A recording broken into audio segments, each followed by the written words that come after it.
Hello friends, good morning. बंधुरा देखो आज के जे कुमड़ोर बीज निये आसलाम। এই দেখো নামদারি সিডস। দোকানের দাদা বললো যে বীজগুলি ভালো নিয়ে লাগাতে। তো দেখো এটা দাম নিল 140 টাকা। দেখো অনেকগুলি বীজ হয়েছে, যদি গাছগুলি হয় তাহলে তো অনেক হবে। তো দেখা যাক কতটুকু হয়। আর এই দেখো আমি কিচেন ওয়েস্ট নিয়ে আসলাম। আর এই দেখো আমার বাগানটা একদম পাল্টে গেছে। তো আগে যে দিকে ছিল এখন একটু সরিয়ে নিলাম। তোমাদের তো বললাম ঘর তোলা হয়েছে।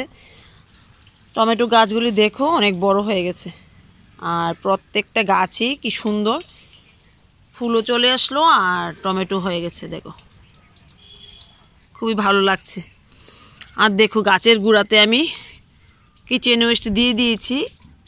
এগুলি থেকে যে লিকুইডটা বের হবে তার থেকে কিন্তু গাছটা ভালো খাবার পাবে। আর দেখো বন্ধুরা ছোট টমেটো গাছগুলি এখন একটু বড় হয়েছে। আর এই দেখো বিনস গাছে কত পরিমাণ বিনস হলো। দেখো কিভাবে বিনস হয়েছে। তো তোমাদের তো বললাম আমার বিনস গাছ ভালো হয়নি। সবগুলি বীজ যদি হতো তাহলে কিন্তু প্রচুর পরিমাণে বিনস পেতাম আমি। তো কয়েকদিন ছাদে আর ভিডিও করা হয়নি।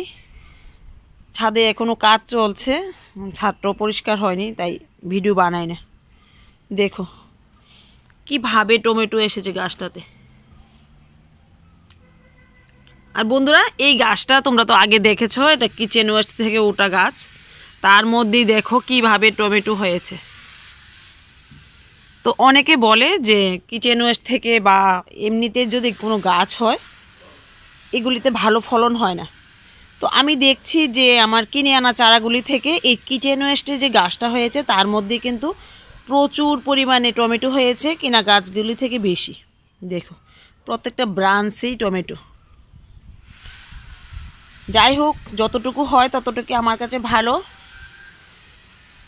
দেখো এই বাজার থেকে আনা চারাগুলিতেও টমেটো চলে আসলো।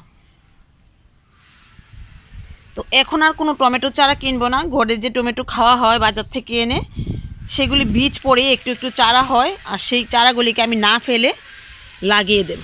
দেখো দুইটা চারা হয়েছে, এর মধ্যে রেখে দিলাম, একটু বড় হলে লাগিয়ে দেব। এই দেখো এটাও আপনা থেকে উঠেছে, এর মধ্যে লাগিয়ে দিলাম বালতিটাতে।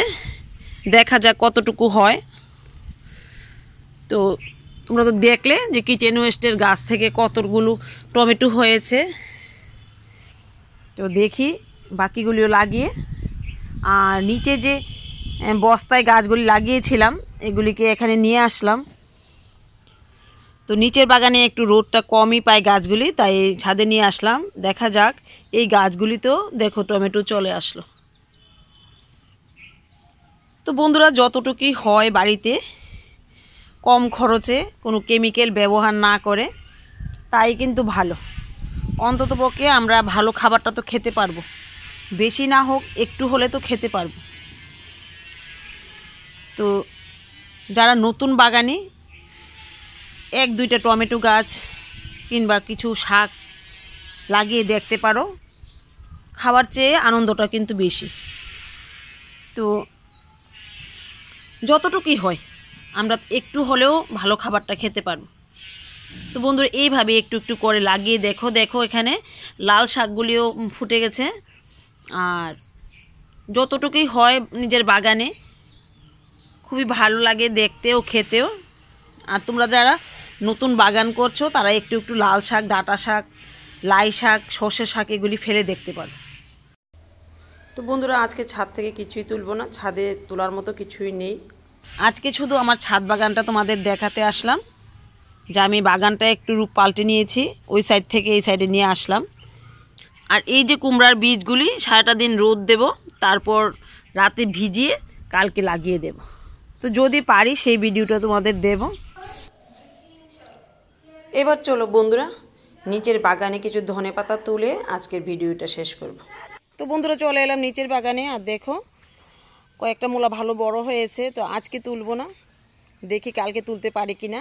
আর কালকে এই কুমড়ো শাকটা তুলে নেব। তো বন্ধুরা, তোমাদের তো বললাম যে বাগানে কিছু হোক বা না হোক, দেখো দেখতেই ভালো লাগছে কিন্তু।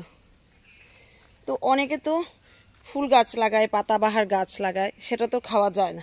ফুল গাছটা হয়তো পুজোতে ব্যবহার করা হয়, কিন্তু পাতাবাহার যে লাগায় সেটা তো আর খাওয়া যায় না, দেখার সুন্দর। তো বাগানে কিছু সবজি চাষ করলে খাওয়া যাক আর না যাক, দেখতে কিন্তু ভালো লাগে। তো তোমরাও একটু একটু এভাবে বাগান করো, দেখবে সে মজাটা যে কতটুকু। তো দেখো এইটুকু ধনেপাতা নিয়ে নিলাম, আজকে আর নেব না। আর আমি যতটুকু দরকার ততটুকুই নিই, বেশি নিই না। তো চলো ঘরে যাই, আর আজকের ভিডিওটা এখানেই রাখছি। দেখা হবে আগামী দিন আগামী ভিডিওতে।